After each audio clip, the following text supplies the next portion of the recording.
My name is Suzanne Moser. I'm a social science research fellow at Stanford University's Woods Institute for the Environment, and I am the director of my own research and consulting company in Santa Cruz, California. The records of climate change, global change, are just accumulating, whether it's the amount of sea ice that's being lost in the Arctic, the hottest year ever, the number of species that are being lost, the magnitude of this storm or that storm. We have so many lines of evidence.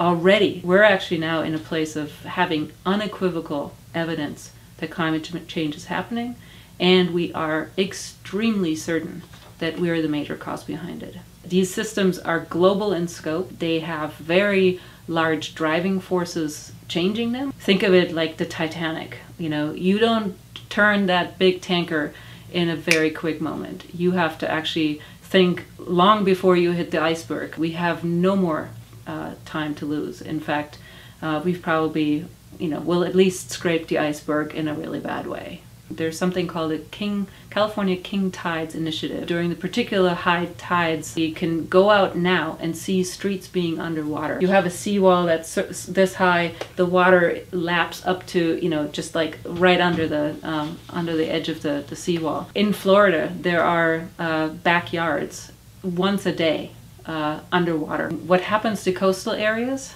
will happen to everyone. If we, destroy through a hurricane or whatever the oil refining capacity of the United States, well, everyone in this country feels it and the prices go up. Business had a real wake-up call last year when there was enormous flooding in Thailand, and it affected a lot of the chip producers. So people in San Francisco and in Silicon Valley all of a sudden didn't have the supplies of chips that they're relying on. Then there's the question, okay, and where does your food come from? And where does your water come from? A lot of cities like, say, Phoenix or San Francisco don't get their water necessarily all from the local area. They get it from the mountains far away. There's been an enormous rise of interest at the local level in doing something about climate change. California is very often the policy leader in this country. It has never ever started in Congress. Sometimes it literally comes down to one leader saying, I want this done in my community. Climate change is a real threat and a growing threat and a rapidly growing threat, but we have no choice but to deal with it.